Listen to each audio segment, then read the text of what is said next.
ऐसा लगता है जैसे पीएम मोदी का तीसरा कार्यकाल बहुत ही ज्यादा तांडव मचाने वाला है। दो बड़ी खबरें और दोनों ही चाइना के लिए गाज की तरह गिर रही हैं। जानेंगे क्या है मामला। तो वहीं दूसरी तरफ सीसीपी पे एक ऐसी रिपोर्ट आई है जिस रिपोर्ट ने दुनिया को चौंका दिया है। जियोपॉलिटिक्स में बहुत कुछ चल रहा है, हमेशा की तरह जानने को मिलेगा बहुत कुछ। आइए जानते हैं इन खबरों को विस्तार से। चीन पर एक छत्र राज करने वाली कम्युनिस्ट पार्टी, इसको लेकर एक रिपोर्ट आई है। सीसीपी के महासचिव, पोलित ब्यूरो के सदस्य, क्षेत्रीय पार्टी अधिकारी समेत इसका पूर्व नेतृत्व जबरदस्त तरीके से भ्रष्टाचार कर रहा है। सीसीपी नेतृत्व दुनिया के सामने समाजवादी बयान करता है, लेकिन इसके नेताओं ने इतनी दौलत इकट्ठा की है जितनी तानाशाह भी नहीं करते हैं। अमेरिका की कांग्रेशनल रिसर्च सर्विस की एक महत्वपूर्ण रिपोर्ट में इसका खुलासा किया गया है। रिपोर्ट में चीनी कम्युनिस्ट पार्टी की संपत्ति और भ्रष्टाचार के बारे में सार्वजनिक रूप से उपलब्ध जानकारी का अध्ययन किया गया है। इस रिपोर्ट में बताया गया कि सीसीपी नेतृत्व ने किस तरह से चीनी लोगों के सामने अपने नाम मात्र वेतन का दिखावा करते हुए अकूत संपत्ति जमा की है। सीआरएस की रिपोर्ट दुनिया भर के लोगों के लिए सीसीपी में भ्रष्टाचार को सामने लाती है। रिपोर्ट में वरिष्ठ सीसीपी अधिकारियों जैसे शी जिनपिंग और उनके परिवार के साथ ही वेन जियाबाओ जैसे पूर्व वरिष्ठ सीसीपी दिग्गजों के बारे में खुलासा किया गया है। इसमें सीसीपी की तरफ से पैदा की गई परेशानियों का भी जिक्र किया गया है, जो उनके खिलाफ रिपोर्ट लिखने वाले पत्रकारों के साथ किया गया है। सीसीपी नेतृत्व अपने खिलाफ किसी भी आलोचना को रोकने के लिए कठोर तरीका अपनाता है। शी जिनपिंग की संपत्ति की ब्लूमबर्ग न्यूज जांच का नेतृत्व करने वाले माइकल फोर्सिथ और उनके परिवार को कई तरह की चीजें देखने को मिली है। ब्लूमबर्ग की साइट को चीन के अंदर ब्लॉक कर दिया गया था। रिपोर्ट के सामने आने के बाद सवाल उठता है कि दुनिया के लोग इस जानकारी का क्या करेंगे। इसका जवाब है, क्वाड के सदस्य या फिर अलग अलग समूह दुनिया भर के देशों को सीसीपी के संपत्तियों के स्रोतों और स्थान की पहचान करने के लिए प्रेरित कर सकते हैं। ये निश्चित है कि इस जांच में ये सामने आएगा कि चीनी कम्युनिस्ट पार्टी के नेता अरबपति हैं, जिनके पास New York, Switzerland, Dubai, London, Paris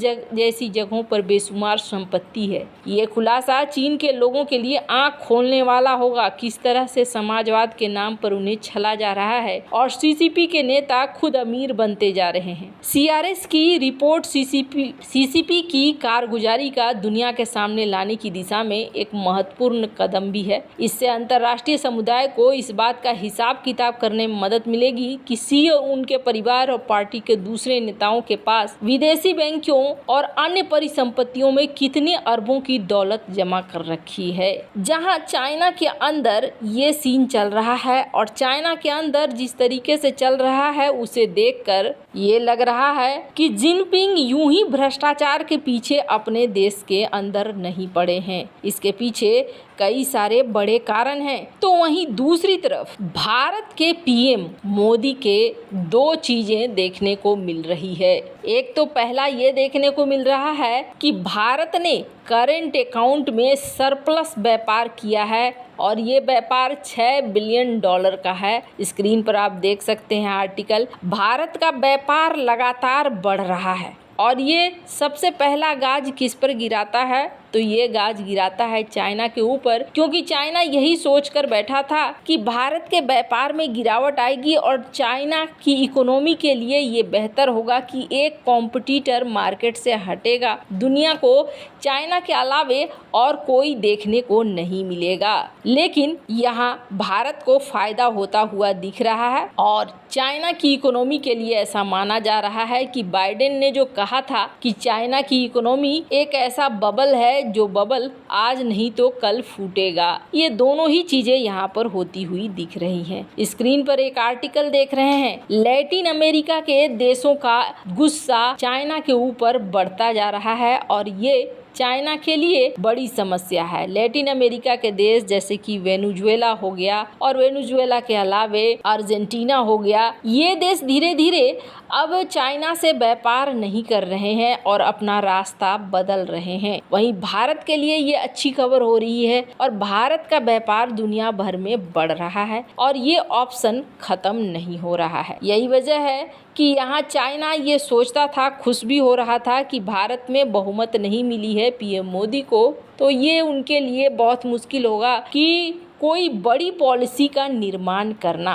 पर ऐसा लगता है कि जैसे उनका ये सोच भी उनके लिए उल्टा ही साबित हो रहा है, बल्कि भारत बहुत ही तेज़ी से इस सेक्टर में आगे बढ़ रहा है। और दूसरी सबसे बड़ी खबर है, और वो खबर है कि चाइना अब तक परेशान करता था भारत को, पर भारत ने अब परेशान करना शुरू किया है चाइना को। नई गवर्नमेंट के साथ एक बड़ा फैसला लिया जा रहा है और इस फैसले के तहत नई गवर्नमेंट तिब्बत के इलाकों का नामकरण करेगी। पिछली बार ये देखने को मिला था कि चाइना ने भारत के अरुणाचल प्रदेश के कई जगहों के नाम बदल दिए थे और इसके बाद भारत में भी डिमांड होनी शुरू हो गई थी। इंडिया टुडे की इस खबर को देख सकते हैं, जिसमें यह कहा गया कि हेमंत शर्मा ने यह कहा कि टिट फॉर टैट करना चाहिए, हमें भी 60 जगहों के नाम बदल देने चाहिए। जिस तरीके से अरुणाचल के 30 जगहों के नाम बदले हैं चाइना ने, वैसे ही 60 जगहों के नाम बदल देने चाहिए। मोदी 3.0 एनडीए गवर्नमेंट जो स्टार्ट हो चुकी है और कहा जा रहा है ये अब बोल्ड मूव लेने जा रही है। स्क्रीन पर आप देख सकते हैं, इस बोल्ड मूव के तहत कहा जा रहा है कि तिब्बत के 30 जगहों का नाम भी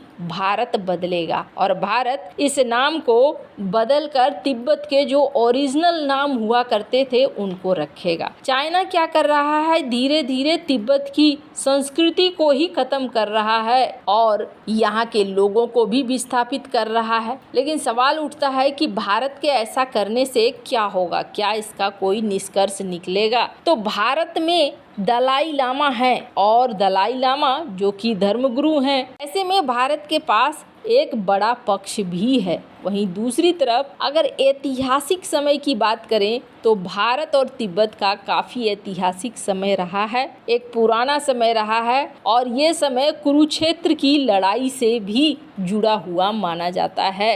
यही वजह है कि भारत को यहाँ पर बढ़त मिलेगी और भारत चाइना को समझा भी पाएगा। स्क्रीन पर एक आर्टिकल देखिए, तिब्बत के लोगों को बड़ी संख्या में एक जगह से दूसरी जगह ले जाया जा रहा है और ये सब कुछ जो किया जा रहा है ये कोई अपने मन से नहीं हो रहा है, बल्कि ज़बरदस्ती इन जगहों की डेमोग्राफी को बदला जा रहा है और ये चाइना बड़े आराम से कर पा रहा है क्योंकि अब तक तिब्बत को लेकर कोई साथ नहीं आ रहा था। भारत के इस कदम के बाद दुनिया भर में एक बार फिर से तिब्बत का नाम भी सामने आएगा, थोड़ा बवाल मचेगा और जितना बवाल मचेगा उतना ही ज़्यादा दुनिया भर में तिब्बत का नाम भी सामने आएगा। लोग समझने की कोशिश करेंगे। वहीं एक बात तो साफ है कि फिर चाइना भी ऐसी हरकत करने से बचेगा। अभी बार बार क्या होता है कि डॉक्टर एस जयशंकर संभालने की कोशिश करते हैं और ये कहते हैं कि देखो जी, किसी का नाम बदल देने से